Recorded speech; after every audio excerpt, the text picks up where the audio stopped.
Hey, I thought I'd do a little quick overview for Rival Megagun. Now, I played a couple rounds of this, that was basically given this key graciously by Dagika, so I wanted to get around to getting an overview out for this as soon as possible.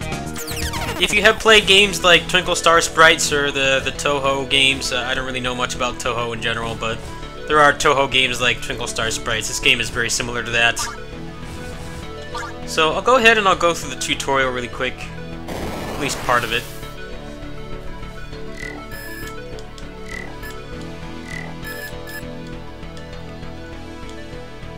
So basically the gist of it is you chain enemies' kills together to spawn them on the other side, and then once your bar on the right, or on the left or right, depending on where you are in the on the battle, will give you a super bar. You can actually use that to either charge attacks or change it to a boss.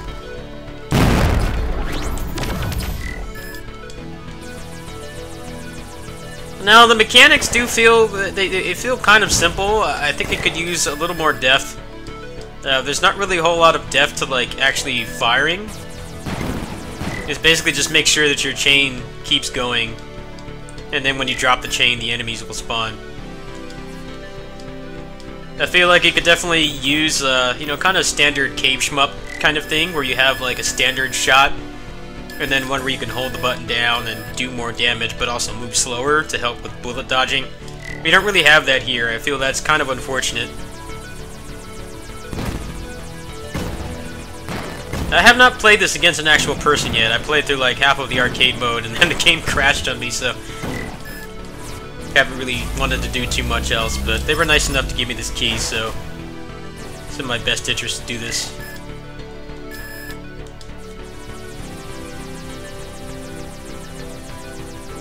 Basically what I mean by there's not much depth to the firing or the shooting is that there's no real incentive to not hold the button down, which is something that a lot of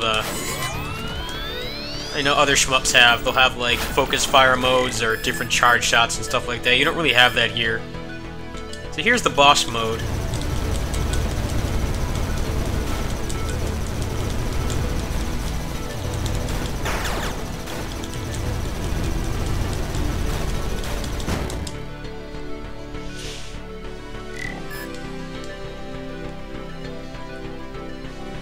Now there's also customization, but I haven't actually figured out how to do that yet. So let's go through a couple matches here.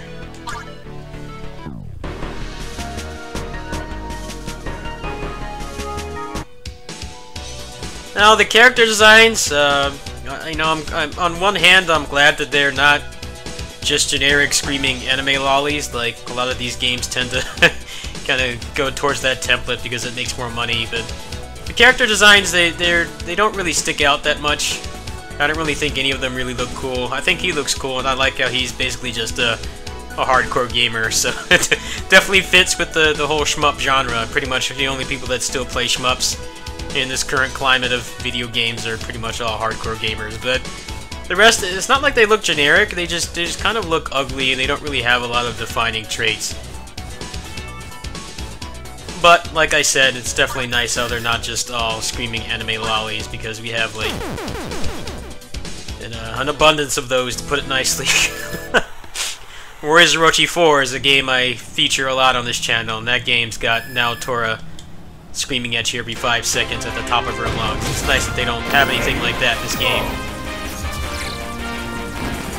But I can see how people who come from Twinkle Star Sprites would probably not like the character designs, because they don't really fit that kind of template.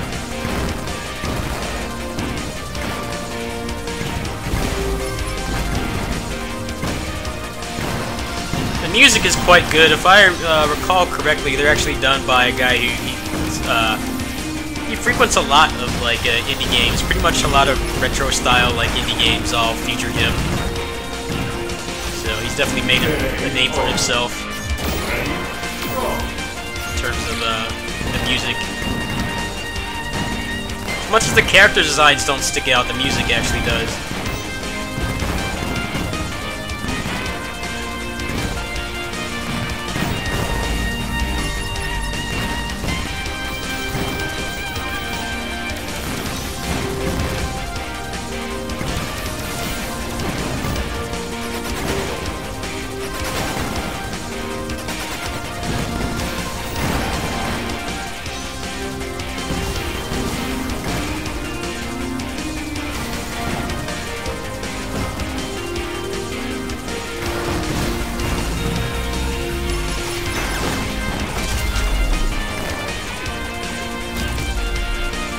about ready to transform here.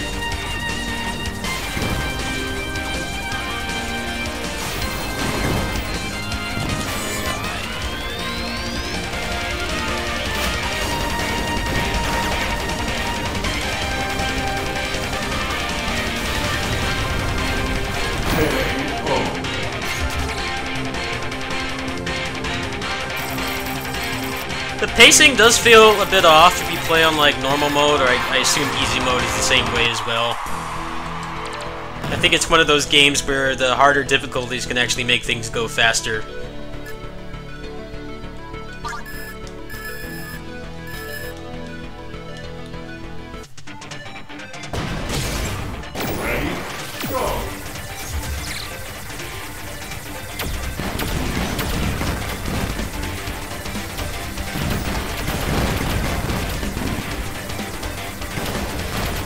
A lot of times I find myself wanting to use like Focus Fire because I play a lot of Danmaku shmups casually, and you can't really do that here. I think that's something that should be addressed at some point.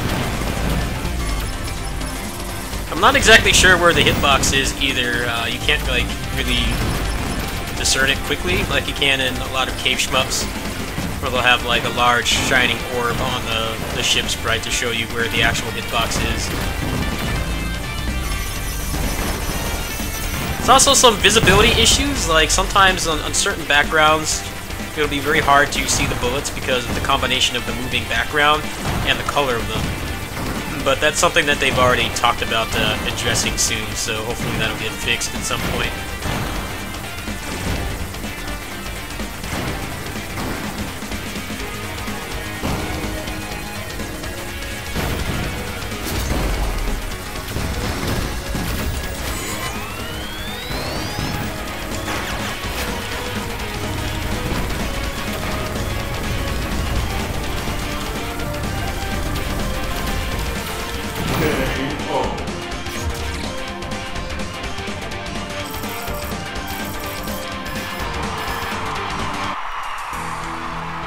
It feels like the AI, it feels like they're too good at dodging the regular like minions or the garbage that you send over to them. But as soon as you put them in boss mode, it's pretty much like a free win. I think the AI could use a little work. I think that would help with the pacing a little bit. If they weren't as good at dodging just the regular garbage that you send over. Maybe keep the boss AI, like the way that they dodge the attacks. Maybe keep that the same, but make it so that it's a little easier and feasible to do damage to them when you're not transformed, since it takes a long time to build up the meter.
You kind of see what I mean here, like all the stuff that I'm sending over is basically like irrelevant because I can't like actually damage them consistently because they dodge everything.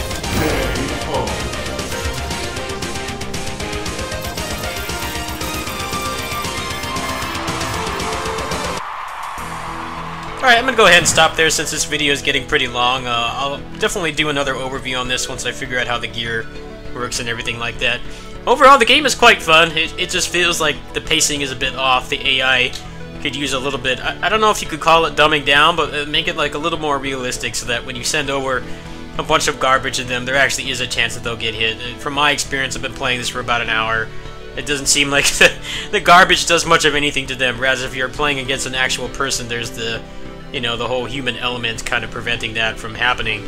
You know, if you send a bunch of stuff over there, then depending on how good they are and how long the match has been going, they will make a mistake at some point. But when you're fighting the AI, it feels a bit off, and that definitely is a bit of a problem because right now it doesn't seem like the game is too popular. People have been talking about really long matchmaking times and things like that. The game is going to be available on the Switch. It also is available on the PS4 right now too. So I don't know what the the player base is on those versions, but on the PC it doesn't seem like there's that many people playing. So I think it's in their best interest to make the AI a little less frustrating and kind of improve the pacing of the game overall. Anyway, that's it. I'll catch you guys later. I'll probably put up some more matches or something later. Peace.